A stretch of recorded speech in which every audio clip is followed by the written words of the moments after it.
Good morning, students. Class 10. Once again, with the new topic of the chapter, Nationalism Europe. तो nationalism Europe का new topic के साथ online platform पे topic है visualising the nation.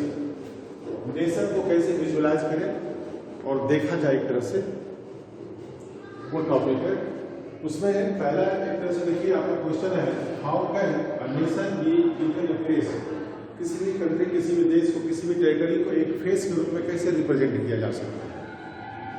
Normally किसी भी king या रूलर को उसके पोर्ट्रेट के रूप में रिप्रेजेंट किया जा सकता है, बट वह रूलर जिस एरिया में रूल करता है उस एरिया को कैसे रिप्रेजेंट किया जा सकता है, उसको कैसे एक फेस दिया जा सकता है। तो ये फेस दिए जाते हैं 18th और 19th सेंचुरी के आसपास, in between the 18th and the 19th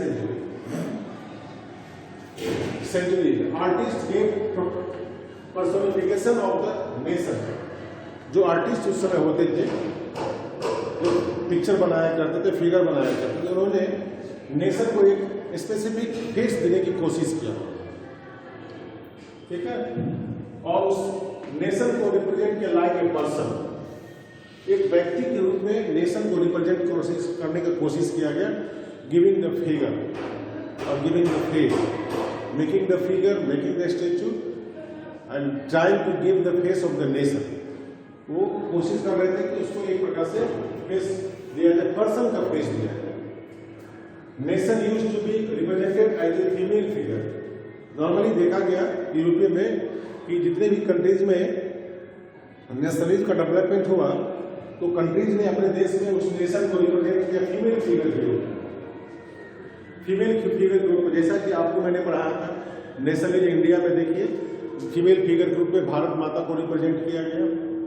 तो उसी तरह यूरोप में भी मोस्टली फीमेल फिगर के रूप में फेस देने की कोशिश की। Female figure was chosen to create a shape of nation. Female figure को क्रिएट करके नेशन का शेप देने की कोशिश किया गया, और उसे क्या नाम दिया गया? एलोगेरी। क्या नाम दिया गया? एलोगेरी उसे नाम दिया। जबकि आप जानते हैं कि फ्रेंच रेवोल्यूशन जो आपने 9 में पढ़ा था, फ्रेंच रेवोल्यूशन में बहुत तरह के सिंबल यूज किए गए, symbolic objects where used.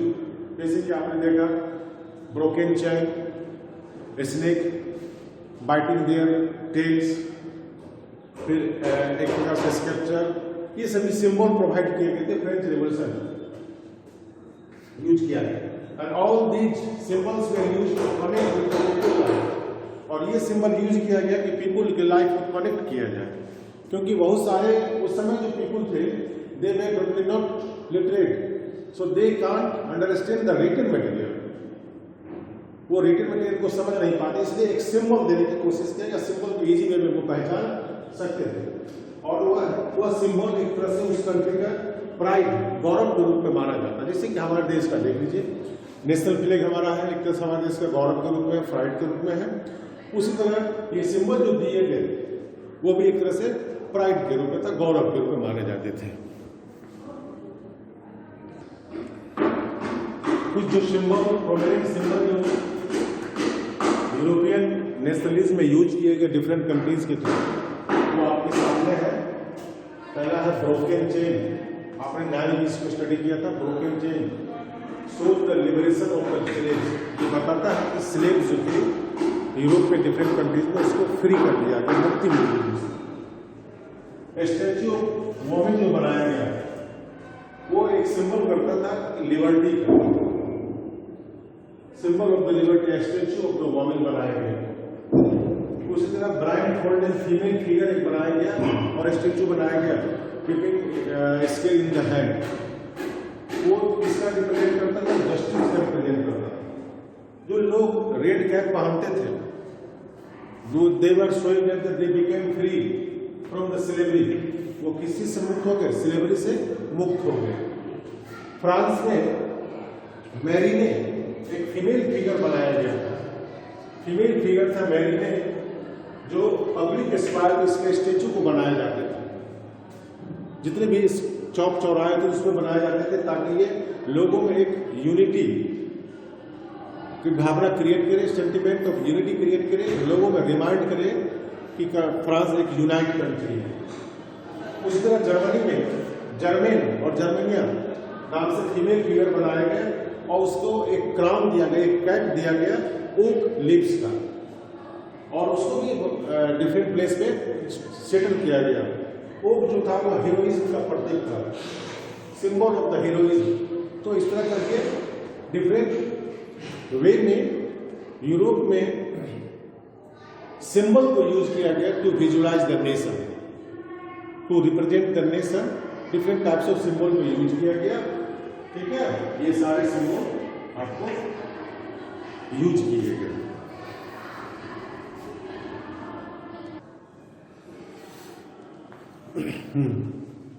Next topic आपका है nationalism and the imperialism.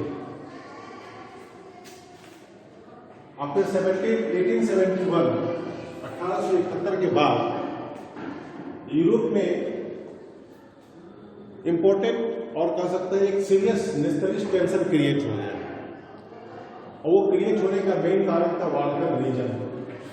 Europe में बाल्कन रीजन से एक बड़ा टेंशन क्रिएट होगा, एक तरह से कहिए फिर वह रेवोल्यूशन के पॉइंट पर आ गया। बाल्कन रीजन के कारण यूरोपियन कंट्रीज आपस में लड़ रहे थे। To control of the Balkan regions, European countries they are fighting among themselves. Balkan देखिए क्या, बाल्कन के अंदर, बाल्कन रीजन के अंदर जो आने वाले कंट्रीज थे, Romania, Bulgaria, Albania, Greece, Macedonia, Bosnia and Serbia, ये सभी आते थे बाल्कन्स के अंदर।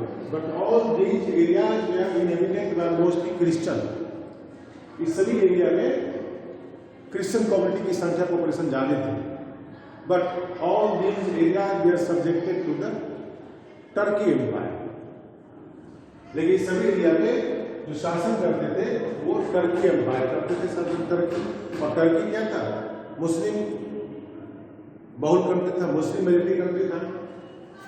ये लोकेटेड था ब्लैक सी के अंदर, अंटार्कटिका सी के बीच का एरिया है। इस एरिया में है ब्लैक सी है, अंटार्कटिका सी के अंदर का एरिया है। सेंटर क्रिएट हुआ इसलिए टर्की और यूरोपियन पावर। इस सभी जगह मैंने बताया आपको मोस्टली क्रिश्चियन रहते थे और रूल किया जाता था यहाँ पे टर्की के एम्पायर के द्वारा। ठीक है, inhabited Christian and Turkey rule by मुस्लिम, और ये टर्की के सब्जेक्ट के अंदर आते थे। जब फ्रेंच रेवोल्यूशन हुआ और जब आपको नेपोलियनिक वार हुआ तो इस दौरान एक तरह से इस सभी कंट्रीज में नेशनलिज्म का भावना, नेशनलिस्ट सेंटिमेंट डेवलप हुआ to become free from the control of the Turkey, to be free from the control of the Turkey. Turkey के कंट्रोल से फ्री होने का एक सेंटिमेंट डेवलप हुआ है, और तो वहां पर स्ट्रगल स्टार्ट हो गया फ्री होने का। किसके अंदर से, टर्की के अंदर से फ्री होने के लिए। और 19th सेंचुरी में टर्किश एम्पायर जब वीकेंड हुआ तो वहां स्ट्रगल स्टार्ट हो गया, फ्रीडम हो गया। तो ये एक तरह से नेशनलिस्ट सेंटिमेंट डेवलप हुआ इंपीरियलिस्ट के अगेंस्ट में, वो टर्की में।